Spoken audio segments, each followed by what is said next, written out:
In the past, the appearance of this ratio has usually been ignored by scientists because they had no way to explain it. So interest in it was considered the stuff of amateur scientists.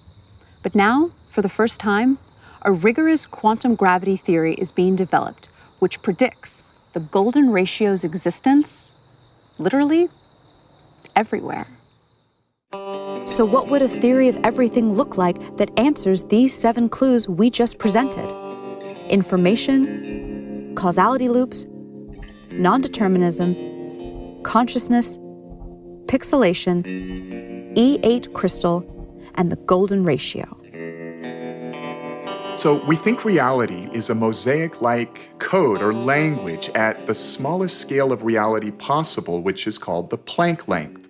Particle accelerator data tells us that all particles and forces relate to one another according to a higher dimensional crystal called the E8 lattice.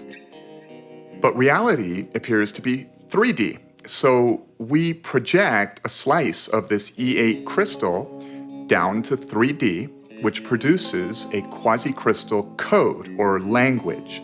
And that allows these geometric symbols to build up to the ordinary world of particles and forces that we see around us. Now, this geometric language has rules, but it also has syntactical freedom like any language. And that requires some notion of a chooser to choose the free steps in the language. Now, the notion of randomness doesn't work so well when it comes to codes because meaning starts to break down. Besides, there's no decent experimental evidence for randomness in nature in the first place.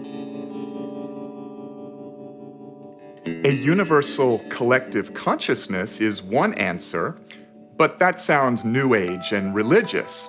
Now, nowadays, a good number of physicists discuss the idea that our whole universe is actually a code-based simulation in some fantastically powerful quantum computer in another universe. Now, if true, then by the same logic, that other universe where the computer running the simulation of our universe would also supposedly be a simulation in another universe. So the idea is a little shaky, but it's being discussed seriously by a lot of credible people. But it turns out that a universal collective-like consciousness of some sort may be physically inevitable. Now, we don't need to anthropomorphize this idea or make it religious or spiritual. To follow why, let us start with the idea of the collective behavior of cells in your body, each a single-celled microbe living its life. A long time ago, only this sort of cellular life form existed here on Earth.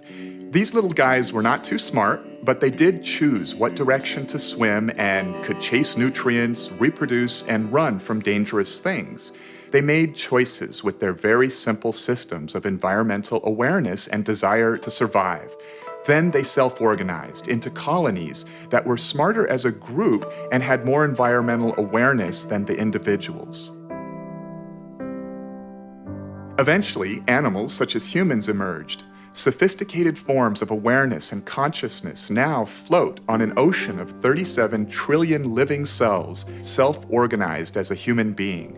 It is specifically the laws of physics that caused electrons and quarks to self-organize into 81 stable atoms, and from there, into human consciousness. And physics places no upper limit on the amount of energy and matter that can self-organize into conscious systems. Physics allows the possibility of all the energy in the universe to eventually convert into a single conscious system that is itself a network of other conscious systems, a massive, technologically based collective consciousness. Given enough time, anything that can happen will eventually happen. By this axiom, this system of universal consciousness has already emerged somewhere in the frames of space-time ahead of us. Because it is possible, it is inevitable.